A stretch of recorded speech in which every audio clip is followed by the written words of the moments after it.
Assalamualaikum warahmatullahi wabarakatuh. Bertemu lagi dengan saya Ratih Mandalawangi, guru sosiologi di SMA Doa Bangsa. Hari ini saya punya pertanyaan. Kalian pernah mikirin gak sih bagaimana kehidupan kita bekerja? Yang aku maksud kehidupan itu bukan kehidupan alam semesta, jagat raya, dan sebagainya. Kalau misalkan yang kayak gitu, bisa kalian pelajari di fisika, astronomi, kimia, dan yang lain-lain. Nah, kehidupan yang saya maksud adalah kehidupan sosial, tempat di mana kita tinggal, tempat di mana kita berinteraksi dengan orang lain, dan tempat di mana kita bermain sehari-hari. Coba deh, apa kalian pernah memikirkan, kok ada sih orang kaya dan kok ada juga sih orang miskin? Kenapa jumlah orang kaya itu lebih sedikit dibanding orang miskin? Kenapa nggak semua orang itu kaya semuanya?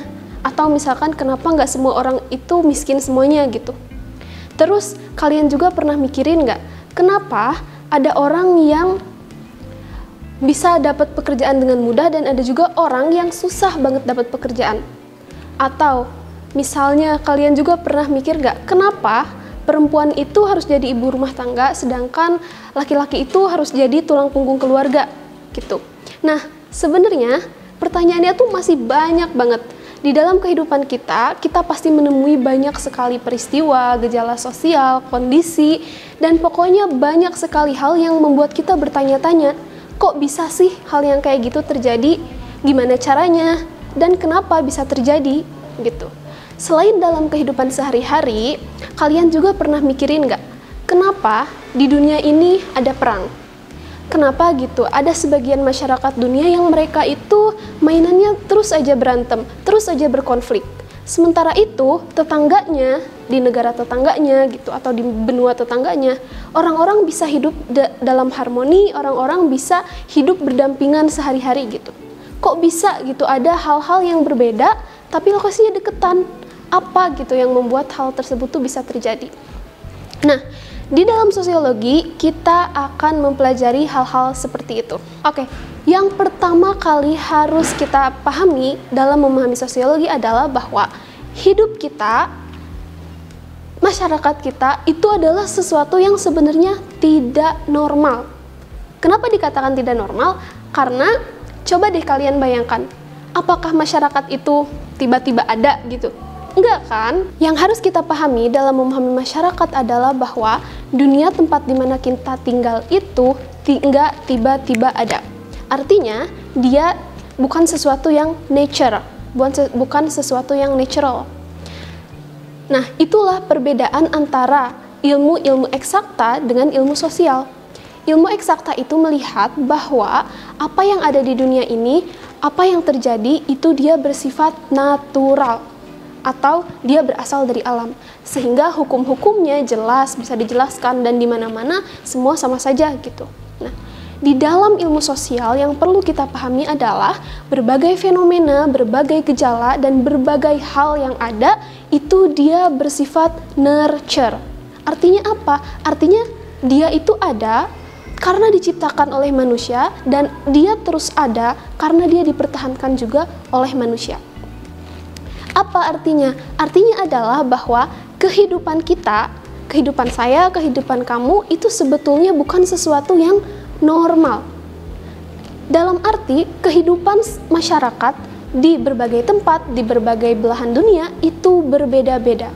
Sehingga standar mengenai apa sih yang sebenarnya normal, apa sih yang sebenarnya tidak normal, itu menjadi relatif gitu.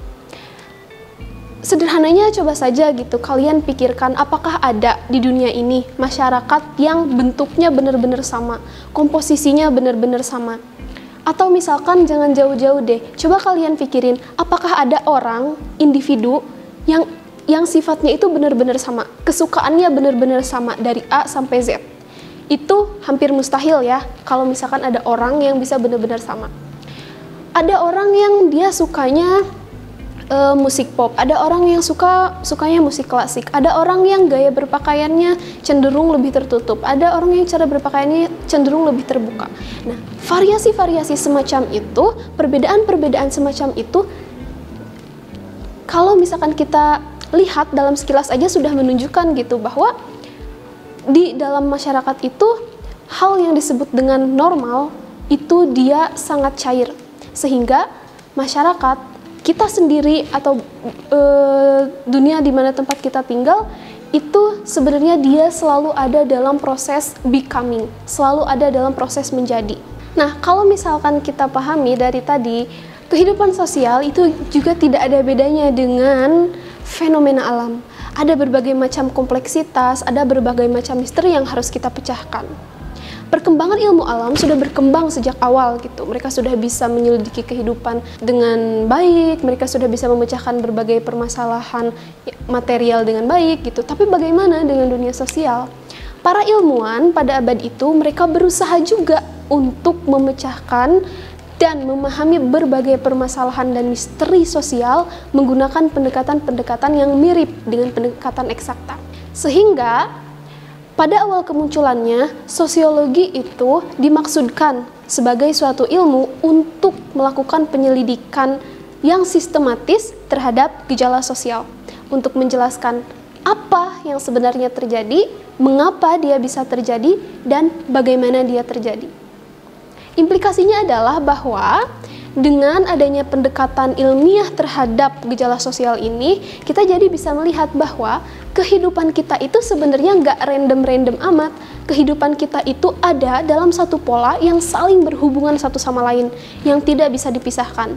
Sehingga dengan begitu, setiap tindakan individu, setiap tindakan kelompok, dan setiap peristiwa yang terjadi itu pasti dapat dijelaskan sebab-sebabnya. Nah, kenapa sih pendekatan ilmiah terhadap gejala sosial itu penting gitu? Kenapa gitu harus ada katakanlah pendekatan yang sistematis, terstruktur, dan terukur gitu?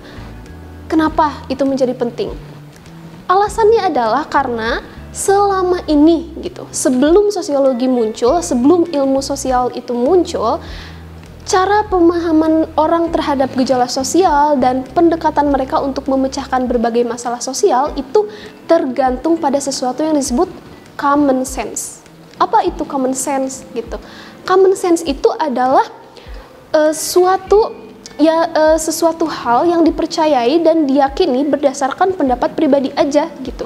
Jadi semua orang punya pendapat, mereka punya pandangan-pandangan tersendiri dan mereka meyakini hal itu sebagai suatu kebenaran. Begitu. Contohnya, rasisme. Di abad-abad yang lalu kita tahu ada sesuatu yang disebut sebagai rasisme, penindasan orang kulit putih terhadap orang kulit hitam. Awal-awalnya mereka kenapa sih gitu menindas? Salah satunya itu adalah karena orang kulit putih memandang bahwa orang dengan warna kulit yang lebih gelap itu mereka memiliki karakteristik pribadi tertentu yang katakanlah lebih rendah gitu dibanding orang kulit putih. Dan mereka juga menganggap bahwa ketika orang memiliki satu warna kulit tertentu, maka kehidupan mereka secara sosial itu juga dipengaruhi oleh warna kulit mereka gitu. Sehingga karena mereka menganggap orang dengan kulit hitam lebih rendah, akhirnya mereka merasa boleh untuk mengeksploitasinya gitu, memperbudak mereka dan sebagainya. Tapi pada perkembangan selanjutnya kita tahu bahwa common sense tersebut tidak benar gitu. Bahwa sebetulnya pemaknaan terhadap warna kulit itu enggak ada dari sananya gitu. Bahwa sebetulnya itu tuh dikonstruksi. Itu diciptakan oleh manusia dan dipercayai dan dipertahankan. Ketika ada orang yang mulai menyadari hal itu, mereka mulailah melakukan suatu pemberontakan gitu. Mereka mulai menyuarakan kebenarannya bahwa sebetulnya apa yang kehidupan yang mereka alami dalam hubungannya antara ras itu sebetulnya bukanlah sesuatu yang normal, sehingga dengan begitu mereka bisa mengubahnya seperti itu. Itu common sense. Nah, kemudian apa sih lawan dari common sense? Lawan dari common sense itu adalah kebenaran objektif, gitu.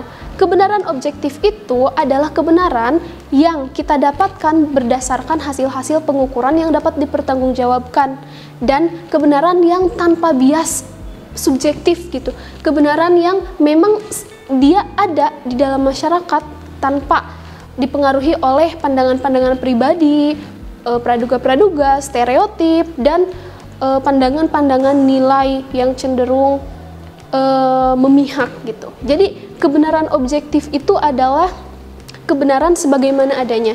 Nah, sosiologi itu sebenarnya adalah suatu upaya untuk menemukan kebenaran objektif itu. Jadi sehingga dalam memahami fenomena di dalam masyarakat, dalam memahami suatu masalah, dan dalam upaya untuk memecahkan masalah, kita tidak melandaskan diri pada common sense, tapi lebih melandaskan diri pada kebenaran objektif. Seperti itu. Jadi, Macchionius, seorang sosiolog, dia telah meringkas tentang hakikat sosiologi itu apa sebetulnya. Terdapat 3 pandangan utama yang menjadi ciri sosiologi. Sosiologi itu adalah suatu perspektif. Dia mirip kacamata. Perspektif sosiologi yang pertama itu adalah melihat keanehan dalam hal-hal familiar. Maksudnya adalah kita melihat bahwa kehidupan kita sehari-hari, bahwa hal-hal yang kita anggap biasa dalam kehidupan kita, sebetulnya kalau misalkan kita melihatnya secara lebih dalam, itu tidak biasa. Contohnya adalah keluarga kita. Nah, keluarga yang jumlahnya ada 4 orang, ayah, ibu, adik, kakak. Kalau misalkan kita lihat, mungkin itu terlihat biasa. Tapi secara sosiologis, sebetulnya itu tidak biasa. Kenapa? Coba lihat deh, secara historis, di zaman tradisional, di era tradisional, keluarga itu biasanya cenderung lebih besar gitu. Anaknya ada 8, 12, bahkan sampai 15 gitu. Bentuk keluarga yang besar tersebut, biasanya mereka dibentuk dengan tujuan yang bersifat fungsional. Tujuannya adalah agar kegiatan ekonomi mereka dalam bertani, berladang itu bisa lebih mudah dibantu oleh anak-anaknya. Jadi semacam tenaga kerja gitu. Nah, tapi setelah terjadi perubahan-perubahan zaman gitu, fungsi anak untuk membantu orang tua dalam melakukan pekerjaan agraris itu jadi berkurang. Sehingga dengan berbagai kemudahan dalam hidup, dengan berbagai kemajuan yang didapatkan dalam melakukan kegiatan ekonomi, bentuk keluarga juga jadi ikut mengecil. Jadi artinya adalah dalam perspektif yang pertama, melihat keanehan dalam hal familiar ini adalah bahwa hal-hal familiar, hal-hal yang kita anggap sebagai sesuatu yang umum, itu sebetulnya memiliki keterkaitan yang lebih luas dengan hal-hal yang bersifatnya lebih struktural gitu.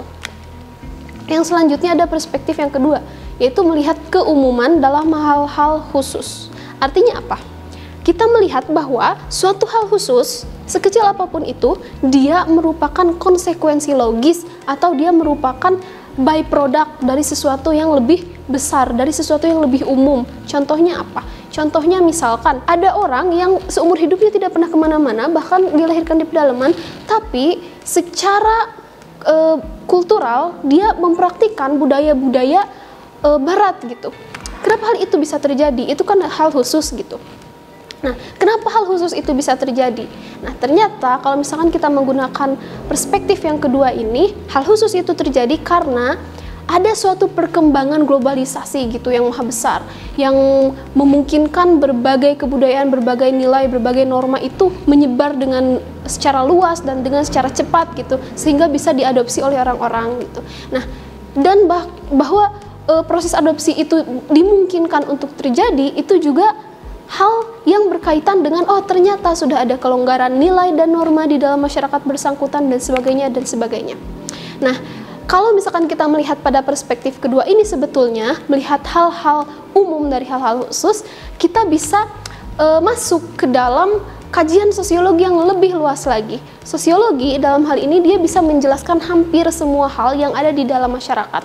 Contohnya sosiologi humor, sosiologi fashion, sosiologi make up gitu, atau sosiologi ya, dan sosiologi yang lebih besar lagi seperti sosiologi politik, sosiologi ekonomi, sosiologi kesehatan dan sebagainya. Seperti itu. Yang terakhir itu adalah melihat masyarakat di setiap sudut kehidupan.